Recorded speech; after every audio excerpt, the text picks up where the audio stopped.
1800 hours Pakistan Standard Time. Assalamu alaikum. This is Radio Pakistan. The news read by Sumera Kamal. First, the headlines. Prime Minister has directed to immediately suspend the collection of fixed sales tax in electricity bills from small traders. Finance Minister says the government has issued a statutory regulatory order to reverse the ban on imports of luxury items to meet international obligations. Minister for Social Security has said 37 billion rupees are being disbursed among rain and flood affected families across the country. Army Chief has said Pakistan Army stands with flood affected people and shall undertake the assistance efforts as a national obligation.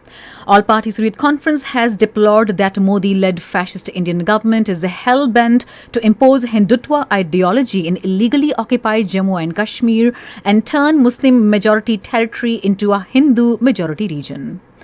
UN Security Council has failed to reach an agreement on extending travel exemptions for 13 Taliban officials. And now the news in detail. Prime Minister Mohammad Shehbaz Sharif has directed Federal Board of Revenue to immediately suspend the collection of fixed sales tax in electricity bills from small traders and devise a new roadmap for tax collection. Presiding over a meeting in Lahore today, he also directed to initiate an inquiry about implementation of fixed sales tax more than the agreed rate. The Prime Minister said representatives of the traders should be taken on board while making any decision on tax collection through electricity bills from the shopkeepers.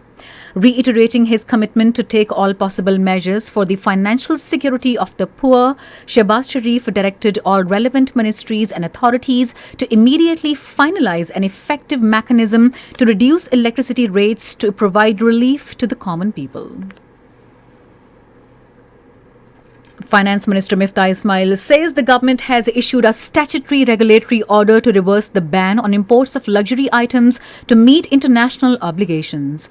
In his tweets today, he said the goods struck at the ports will gradually be released with penalty surcharge of up to 100% of assessed value.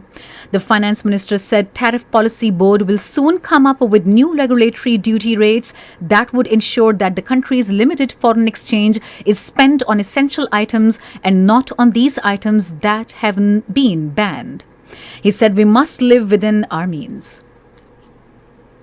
Minister for Poverty Alleviation and Social Security Shazia Marie says 37 billion rupees are being disbursed among rain and flood affected families across the country. Addressing a news conference in Karachi today, she said initially an amount of 25,000 rupees is being disbursed through Benazir Income Support Program under a relief program launched by Prime Minister Shehbaz Sharif. Shazia Marie further said relief amount will be disbursed through camps established for them. She said almost all the districts in Sindh and 25 districts in Balochistan have been affected by rains and flood, where disbursement of amount has been started in 4 districts from yesterday. Chief of Army Staff General Qamar Javed Bajwa has said that Pakistan Army stands with flood-affected people in this difficult testing time and shall undertake the assistance effort as a national obligation. He made the remarks when he called Commander Balochistan Corps to get an update on flood situation. The Army Chief directed the commander to undertake all measures to assist Government of Balochistan for rescue, relief and rehabilitation efforts on emergency basis in coordination with civil administration. General Qamar Javed Bajwa said unprecedented rains have caused devastation to human life and communication infrastructure, especially in Balochistan. He said army resources will be utilized to help affected population and restore critical communication infrastructure as immediate temporary measure. Minister for Planning and Development S.N. Iqbal says political stability and continuity of economic policies are vital for progress and development. Speaking at a news conference in Lahore today, he said the government is working hard to improve economic situation despite its limited tenure. The planning minister said we will have to boost our production capabilities besides increasing tax to GDP ratio to generate more resources for development.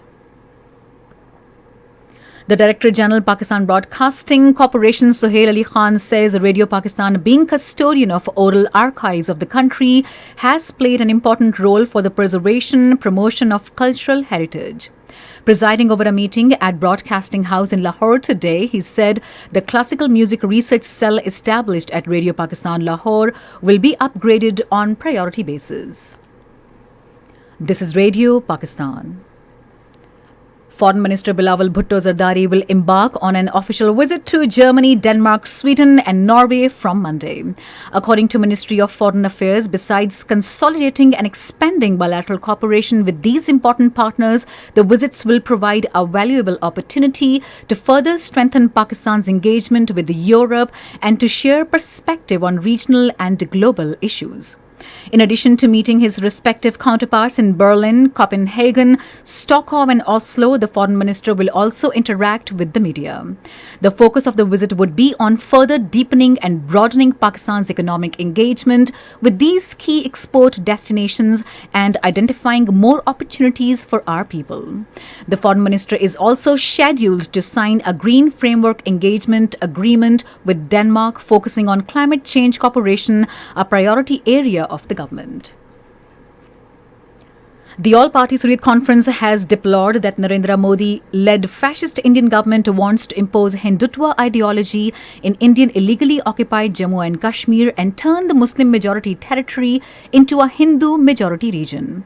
According to Kashmir Media Service, the All-Party Hurriyat Conference spokesperson in a statement issued in Srinagar said, allowing Indian citizens residing temporarily in Indian illegally occupied Jammu and Kashmir to cast votes is a part of a deep-rooted conspiracy to implement the Hindutva agenda in Kashmir and to enslave Kashmiris forever.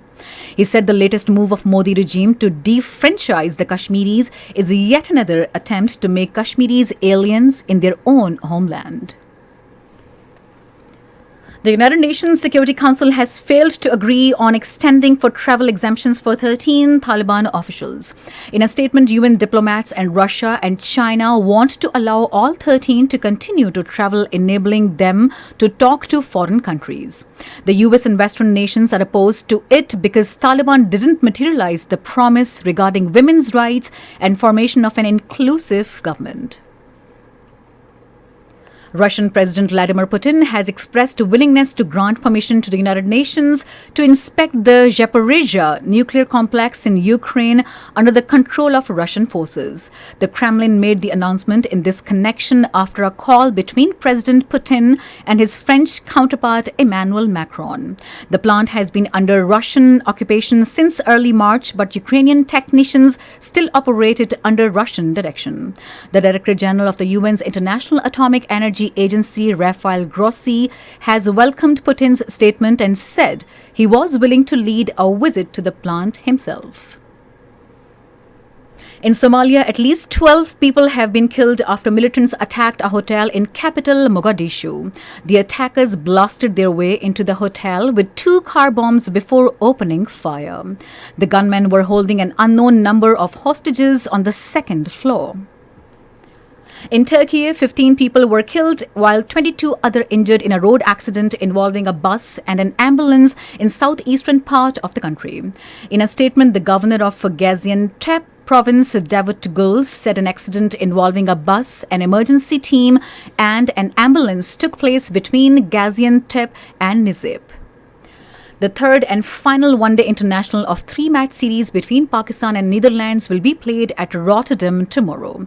The match will start at 2 p.m. Pakistan Standard Time. Pakistan has already won the series 2-0. And finally, the weather.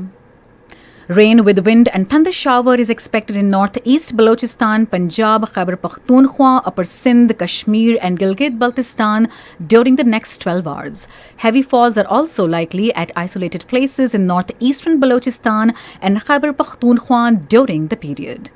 And that is the end of the news. For more news and analyses, log on to our website radio.gov.pk and also watch live streaming of our bulletins on the link facebook.com/radio Pakistan News Official.